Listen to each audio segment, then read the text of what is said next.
చేస్తే ఇక్కడ ఉద్యమం అదవుతుంది ఇదవుతుంది అని చెప్పి మాట్లాడదాం. మనతో పాటు సంపత్ నాయక్ గారు ఫోన్ లైన్లో సిద్ధంగా ఉన్నారు జనసేన నుంచి. సంపత్ నాయక్ గారు. భరత్ గారు నమస్కారం. నమస్కారం. ఏంటి మీ భవిష్యత్ కార్యాచరణ? సభ రేపు పర్మిషన్ ఇవ్వలేదు. భవిష్యత్ కార్యాచరణ ఏముంటుంది సార్? తెలంగాణ ప్రాంతం గురించి రేపు వారి ఆశయాల గురించి కొట్లాడమే భవిష్యత్ కార్యాచరణ. కొత్త తరాన్ని ముందుకు తీసుకురావాలి, నవయువకులను తీసుకురావాలి. ఏదైతే పర్మిషన్ ఇవ్వలేదు కదా, పర్మిషన్ ఇవ్వలేదంటే కావాలని ఇవాళ కాంగ్రెస్ ప్రభుత్వంలో లేకపోతే మొన్నటి దాకా వీళ్ళు అన్నదమ్ములు లెక్క ఉన్న వాళ్ళే, మళ్ళీ వీళ్ళే మాట్లాడించి మొత్తం వీళ్ళే అన్నదమ్ములు లెక్క ఉన్నదన్న మళ్ళీ వీళ్ళే. దాని తర్వాత ఇవాళ కావాలని ఈ రెండు ప్రాంతాల మధ్య ఇద్దరు వ్యక్తుల మధ్యలో ఎవరైతే ఉన్నారో విశ్లేషణ పేరుతోని మాట్లాడిన మాటలను ఇవాళ ప్రాంతాల మధ్యలో గొడవలుగా సృష్టించారు ఇదంతా. ఇప్పుడు మీరు కూడా ప్రొఫెసర్ నాగేశ్వర్ మీద ఎందుకంత సీరియస్ గా వెళ్లాల్సిందే? ఆయన తన వ్యాఖ్యలు విత్డ్రా చేసుకుంటున్నా అని చెప్పారు. చెప్పిన తర్వాత అక్కడితో ఆపేస్తే అయిపోయేది. ఎందుకు ఆ పోస్టింగులు ఇంకా పోలీస్ కేసు పెట్టాలి, ఎందుకు అక్కడ దాకా పోయింది? సార్ భరత్ గారు, ప్రపంచంలో ఎక్కడా లేని వింత జరిగింది. ఏంటిదంటే ఒకసారి ఆ ప్రొఫెసర్ నాగేశ్వరరావు గారే దశ లేకుండా నేను దీనిపైన ఒకసారి రివిజన్ చేసుకోవాల్సింది, లేకపోతే పూర్తి సమాచారం తెచ్చుకోవాల్సి వచ్చింది, నా తప్పు జరిగింది అనుకుంటే నా మాటలు నేను వెనక్కి తీసుకుంటా అన్న ప్రొఫెసర్ నాగేశ్వరరావు గారితో 24 గంటల తర్వాత మళ్ళా ప్రెస్ క్లబ్ లో మీటింగ్ పెట్టించింది ఎవరు?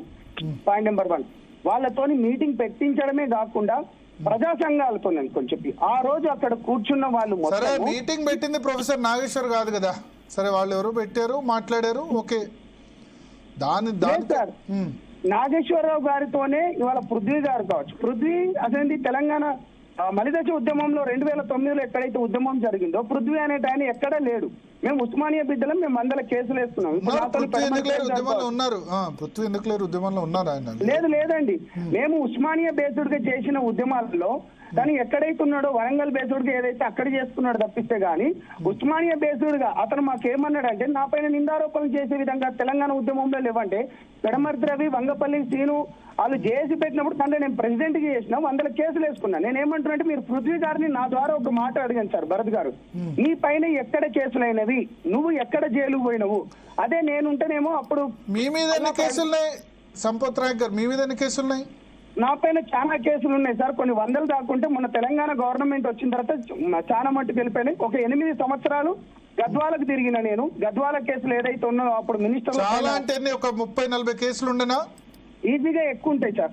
ఓకే, దానికంటే ఎక్కువ ఉన్న వాటిని తెలంగాణ ప్రభుత్వంలో వచ్చిన తర్వాత అన్నిటిని తీసివేయడం జరిగింది. ఒక 2 కేసులకు మాత్రం నేను ఒక 8 సంవత్సరాలు గద్వాలకు తిరిగిన. అదే విధంగా ఒక 5 సంవత్సరాలు నాగార్జున సాగర్ దగ్గర పెద్ద ఊరులో పెట్టి నేను ఏమంటున్నా జైళ్లకు పోయిన వాళ్ళం జైళ్లలో మగ్గిన వాళ్ళం. నేను ఏమంటే మీరు ఇదే మాట పృథ్వీ గారిని అడగండి, మీకు ఎక్కడైనా కేసులైనాయా? ఆ కేసులు తెలంగాణకు సంబంధించి. ఇప్పుడు రాష్ట్ర ప్రభుత్వం సరే పృథ్వీ కాదు కదా, ఇప్పుడు సభకు అనుమతి నిరాకరణ చేసి రాష్ట్ర ప్రభుత్వం ఇవాళ పొన్నం ప్రభాకర్ మాట్లాడారు. ఆయన అన్నం తినని వ్యక్తి, తెలంగాణ వస్తే అన్నం తినని వ్యక్తి ఇక్కడ ఎందుకు సభ పెట్టడం అని చెప్పి. నేను ఏమంటున్నానంటే ఇవాళ ప్రాంతాల మధ్యలో చిచ్చు పెట్టింది మేం కాదు. పవన్ కళ్యాణ్ గారు ఎప్పటికీ జై తెలంగాణ అనుకొని గుండెల నిండుగా నింపుకొని ఆ రోజు 2009లో గద్దరన్నతోని సామాజిక తెలంగాణ కావాలని చెప్పిన వ్యక్తి పవన్ కళ్యాణ్ గారు. ఇవాళ నేనేమంటున్నానంటే ఇంత ప్రేమాభిమానం తెలంగాణ పైన ఉన్న ఇటువంటి వ్యక్తిని ఇవాళ కాంగ్రెస్ ప్రభుత్వం ఎందుకు అడ్డుకుంటుంది? ఇవాళ కాంగ్రెస్ ప్రభుత్వానికి నేను ఒకటే సూటి ప్రశ్న వేస్తున్నాను. గతంలో అన్నదమ్ములు ఎక్కున్నాం, అది అయిపోయిందని చెప్పేసి ఉత్తమ్ కుమార్ రెడ్డి గారు కూడా ఆ రోజు ఆంధ్రప్రదేశ్ సచివాలయానికి పోయినప్పుడు కూడా చెప్పిండు. ఇవాళ పొన్నం ప్రభాకర్ గారు చెప్పడానికి గల మాటలు ఏంది, దీని అర్థం ఏంది? అదే విధంగా వాళ్ళ ఎమ్మెల్యే అతని పేరు మర్చిపోయానండి, అతను కూడా కావచ్చు. కావాలంటే వీళ్ళిద్దరు కావాలని వీళ్ళు రెచ్చగొట్టినట్టు కాదా? ప్రాంతాల మధ్య అనిరుద్ రెడ్డి గారండి, అనిరుద్ రెడ్డి గారు కూడా కావాలని రెచ్చగొట్టే ప్రయత్నాలు కదా. అనిరుద్ రెడ్డి గారు కూడా ఇప్పుడు తెలంగాణ పాట పాడుతున్నాడు కానీ వైఎస్ జగన్ అప్పుడు పాదయాత్రలు చేసేటప్పుడు అతని పార్టీలో వైఎస్ఆర్సీపీ పార్టీ నుంచి ఎమ్మెల్యే టికెట్ గురించి తహతహలాడింది అనిరుద్ రెడ్డి గారు కాదా? అతని ఫోటోలు కూడా బయటకు వచ్చినాయి కదా. ఇవాళ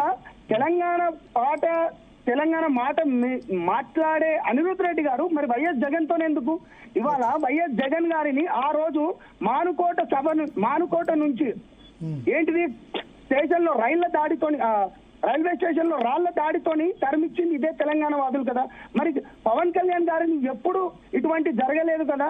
కావాలని కొంతమంది పేడ్ ఏదైతే ఉందో ఛానళ్లతో, అంటే నేను ఇది మళ్ళీ వేరే రకంగా వెళ్తుంది, ఏమైతే కొంతమంది యూట్యూబ్ ఛానళ్లతో ఏదైతే ఉన్నాయో కావాలని దీనిపైన పదే ఏంది ఇక్కడ గొడవలు సృష్టించడానికి చెప్తున్నాడు. నేను ఒక్కటే సార్ భరత్ గారు, మీ ఛానల్ ద్వారా నేనేమంటున్నా అంటే కేవలం పవన్ కళ్యాణ్ గారి పైన ఇదంతా ఎందుకు జరుగుతుందంటే రేపు బీజేపీతోని కానీ కలిపి ఇక్కడ ముందుకు వస్తే చాలా ప్రమాదం ఉంది.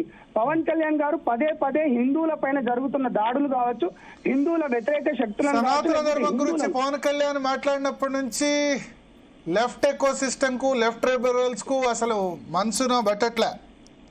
Exactly sir.